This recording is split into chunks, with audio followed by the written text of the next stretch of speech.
Hey guys, what's up? I am Hunter. It is Wednesday evening, and I've just been casting lots of games tonight, just chilling out, downloaded a whole bunch of replays from a recent German tournament. It takes place in Germany at least, the IEM Season 5, I believe. I'm not sure what round, of the tournament these games are from. I'm just kind of picking them at random, but the player spawning at the bottom left position is going to be Squirtle. He is a member of Starcraft, a Korean pro gamer team that is basically ranked second in the world.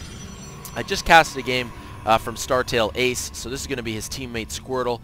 Now, one thing I do want to say about Squirtle is that he all-killed a team in the GSL Team League. Squirtle single-handedly wiped out a whole clan of players. Really crazy to see that happen. Very exciting player to watch, and I'm looking forward to casting his game tonight. He is the Red Protoss player. We are on Xel'Naga Caverns, and Squirtle's opponent spawning to the northeast is going to be Fenix. Fenix is a team. Yes, Fenix is a team. Fenix is a player on the team Fnatic. So, I guess the biggest name on Fnatic would probably be Sen. Yeah, so Team Fnatic seems to be taking lots of players from all corners of the globe, as Fenix is actually a player from Peru and has had lots of tournament success, and I'm hoping he's going to put up a good fight versus Squirtle. I've watched quite a few of Squirtle's replays from this tournament, and he doesn't seem to lose. I haven't seen this game. I haven't been watching any of the replays here. I'm just sort of casting them. But yeah, it should be a good game. Xel'Naga Caverns, very popular map, considered to be very balanced, especially in the early game here in a Protoss versus Terran matchup, as we have Squirtle going with a very orthodox opening. He is getting a second assimilator very quickly, so that's sort of one thing I would note. Of course, regular timing for the cybernetics core, but this early assimilator is going to be scouted by Fenix. So he's going to have 2 gas, which could very well, it could be a 4-gate, a sentry-heavy 4-gate, or he could be getting early robotics.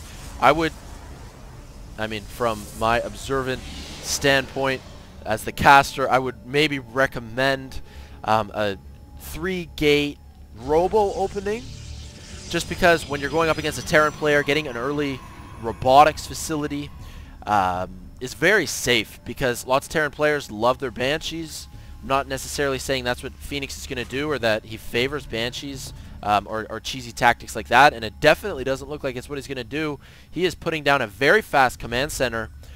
So I just wanted to mention how, as a Protoss player, get an early robotics facility if you're scared of cloaked Banshees, because if you don't, you're going to be losing a lot of workers. Yeah, just wanted to mention that. But we do have a very early command center, a factory on the way as well, reactor on the barracks. So he's going to be pumping out just a few Marines. It looks like 6 Marines. And then I'm wondering if Fenix is going to want to actually lift off the factory onto the reactor and pump out some Hellions to try to maintain pressure, to try to pressure the Protoss player, so he doesn't need to worry about defending as much. But, the Protoss player is still just off of 1 base. Doesn't look like, it doesn't look like Fenix would have much of a chance to pressure him. It's very easy, like if the Protoss player took a fast expansion, to do some worker line harassment, just because the natural is so wide open. There's a little bit of a mismicro as well. Like, I can't believe that this probe actually got in the base. I'm wondering how he actually ran a route past like 8 Marines somehow. But at the same time, Squirtle didn't scout anything too exciting. Just the factory, tech lab. I'm sure Squirtle knows about that. Not the tech lab, just the factory though. It looks like we are going to have some pressure here. This is looking to be pretty scary.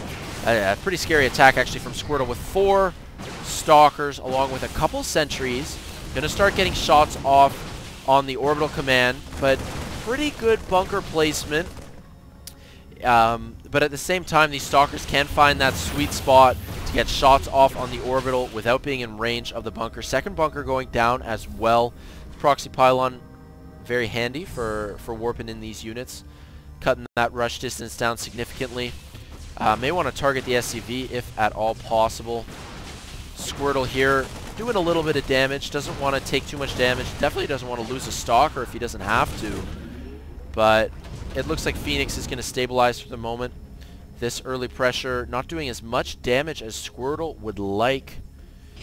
And back at Squirtle's base, he's actually getting a robotics facility. So he is doing a 3-gate robo with a pretty fast second Nexus as well. Continuing to pressure. Siege mode now complete though. It does look like that is going to be the end of this harassment. He just needs to siege up these tanks. And yeah, that's going to be about it. Ooh, Stalkers, you guys want to be careful. Stalker's not very good against sieged up tanks. Finally, actually, we don't even have a starport out yet. Going to factory. And yeah, we're going to actually have some mech play. So mech is a little less common against Protoss, a little less orthodox, you know, if you can just talk about the norm. And maybe I'm thinking more about the North American server, the European server. That really does favor getting, you know, Marine Marauder, getting the Bio Ball against Toss. But, oh man, Jinro sort of not revolutionizing mech play against Protoss, but making it a little bit more mainstream. Maybe Fenix taking a page out of Jinro's book. Going to be pumping out Hellions from the second factory while continuing to produce siege tanks and finally getting a starport and Blue Flame actually upgrade on the way as well. I'm wondering why he actually decided to go with Blue Flame. Blue Flame really good against sentries, pretty pretty useless against stalkers and immortals. These Marines really should not be adventuring out like this. This is, yeah, that's not ideal. Map control definitely going to Squirtle at this stage, getting an observer, moving that into position as well. Now that the robotics bay is complete, he is pumping out Colossus as well. Sort of an interesting choice, I would note as well, to get Colossus. I mean, he knew how heavy Fenix was going with the siege tanks, and he knew about the siege mode. Of course, Colossus not very good against siege tanks, but still going with it anyway. Getting the thermal lance upgrade. We'll just have to wait and see how that pans out for our Protoss player. Queuing up an extra Colossus, finally getting a forge. Going to want to stay in the upgrade game, as there's already an engineering bay in the Terran base. No upgrades just yet though. We'll just have to wait and see what he chooses to upgrade. But still very tank heavy. I want to take a look at the units tab actually. Maybe keep an eye on this. We are going to probably have a drop. The harvester count pretty much dead even, although there are mules for the Terran players, so that's pretty favorable. Other than that, we have 5 Hellions out already, although there are only 2 in this medevac. The remaining Hellions right here keeping control of the Zelnaga. So this is going to be a 2-pronged harassment. 3 Hellions moving to the natural, while another Hellion drop at the main. We're going to see how good Fenix is at multitasking. A couple of probes going down already. This harassment is going to completely stop. And, oh man, this harassment at the main base denied as well. So, although it's pretty good multitasking by Fenix, attempting a 2-pronged attack, even better defensive awareness by Squirtle. Having Stalkers and even Immortals and Sentries in his main base to fend off the drop, while at the same time having all these ground units to defend the natural harassment. Scan going down. Just want to, I guess, keep an eye on his opponent. Doesn't really find out any scouting information that Fenix wasn't already aware of. Pretty fortified position at the front door, and getting some tank upgrades as well. Very tank heavy, pumping out more and more tanks. Holy cow. Four factories, but they're not fully kicking in yet before the Protoss player is moving in to do a lot of damage here. Lots of tanks going down, but the Protoss player is taking significant losses as well. Another Colossus goes down, only 1 left, along with a couple of Sentries and an Immortal. A couple of Zealots as well doing work, and that looks like that's going to be it, actually. Command Center, interesting place to build the Command Center.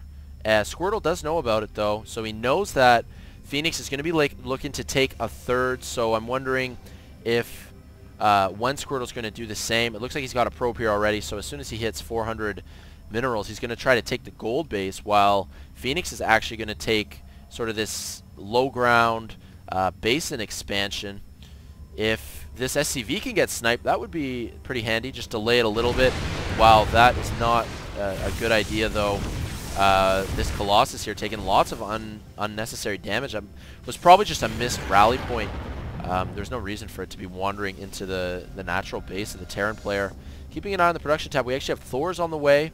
So a nice little Thor transition. Pumping out siege tanks from 2 facts as well. And getting some Hellions in the mix. So a very diverse mech strategy here. And we're just going to have to see how it works out for Squirtle, as this is turning into a pretty epic battle. I mean, it's very close at this stage in the game. The supply count favoring the Terran player, but only slightly by about 9 supply. On the income tab, the Terran player is starting to get a lead, though. He's leading by 12 workers, and also he has the mules. So the income tab, yeah, definitely leaning in Phoenix's favor. Nice snipe, though. Using the, of course, Colossus that can easily see up on the high ground. Forces a cancel on that building. Going to take out the supply depot as well. Now this is, yeah, a pretty good way to abuse the immobility of this very siege tank heavy army. Is that Colossus going to get taken out? Doesn't want to sacrifice any more hit points from this Colossus. Did I say Colossus before? I definitely meant Thor. I was wondering if the Colossus were going to take out the Thor with only it only had a couple dozen hit points left, but now the SCV is repairing it up very quickly. Command center now going up here.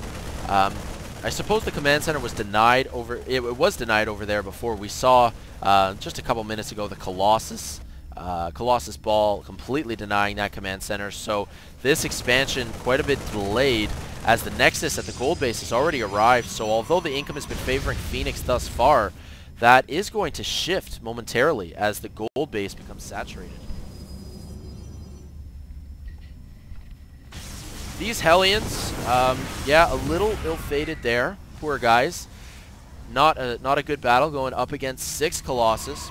On the production tab, we see that weapons level 2 for tanks and Thors is going to be done any second now. Let's take a look at the upgrades for the Protoss player. He only has +1 attack and isn't actually getting +2 out. He doesn't have a Twilight Council.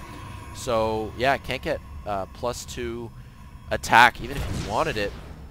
Probably going to have to cancel that pylon.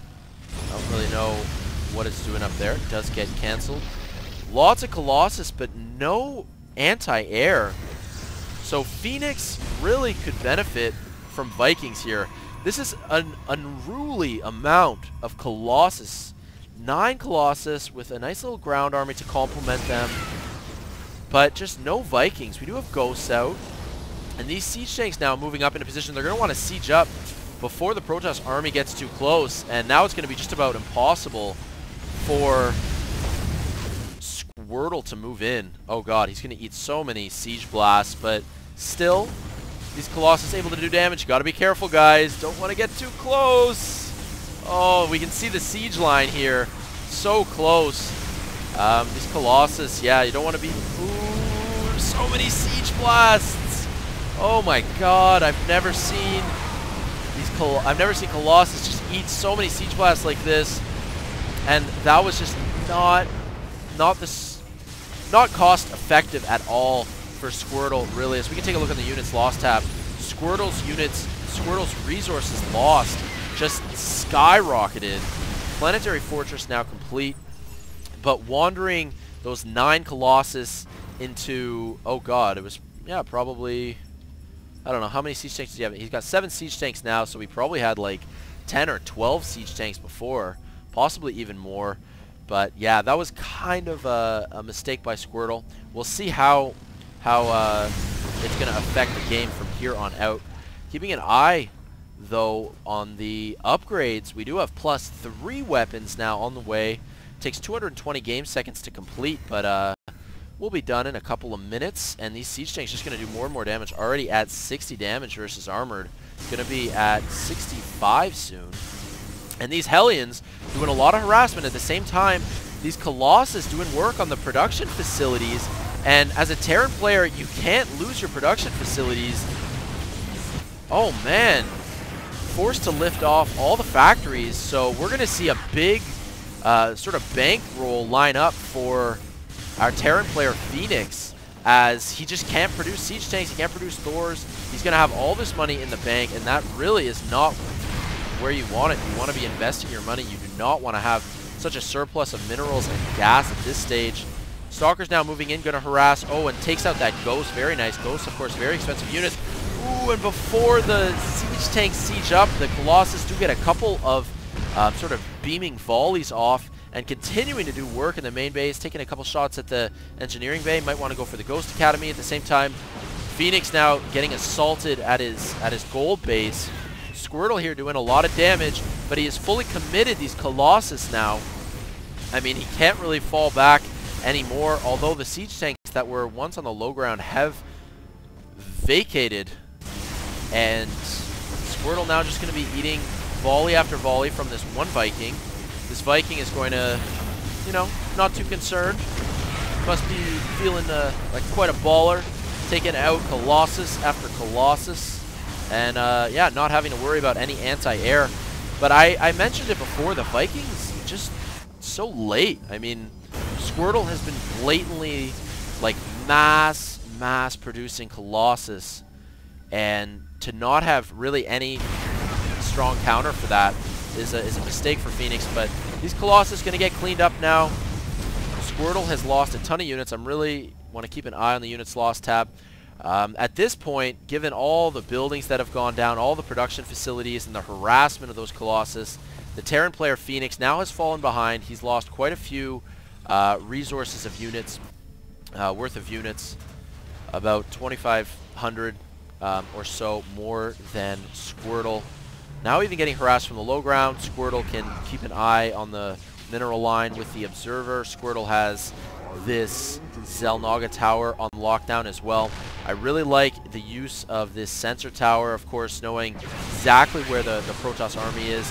A pretty nice EMP gets all the Stalker shields down to nothing. Be nice if you got the Immortals as well. I mean, EMP just that much more effective because Immortals have hardened shields. So essentially, Immortal shields are more valuable than regular shields, if you will. Lots of siege tanks sieged up with a planetary fortress as well. And, I mean, if this gold base gets attacked, Phoenix can always just pull all the SCVs, repair the planetary. Makes it very difficult to break this fortified position. And as a result, Squirtle now taking a 4th base. And another command center going up here as well. And it looks like we're going to have Squirtle now going for the tech lab. It's good to focus down Terran add-ons just because they don't have very many hit points. And of course, you take out these tech labs, no more siege tanks are going to be coming out. These Hellions not going to be doing much against this many Stalkers, but siege tanks now moving in as well. These Protoss units don't seem to care though, they're just sort of doing whatever damage they can at the same time. Squirtle now moving into the gold base, taking out a lot of the siege tanks because there's so many Immortals here, and Phoenix calls GG. Immortals just so powerful against siege tanks. Even when you have tanks that are +3 and doing like 65 damage to armored, it doesn't matter. Of course, hardened shields reduce the damage of Siege Blast to 10, which is also why I was emphasizing how Ghost EMP round just, you know, that much more effective versus Immortals. But this was a pretty good battle on Xel'Naga Caverns. Very impressed with the play of both of these players, especially Squirtle. He's just such a scary Korean pro gamer. I'm looking forward to casting more of his games for you guys. I hope you guys enjoyed this matchup, and keep an eye out for many more casts. Alright, cool. Take care, guys. Peace out.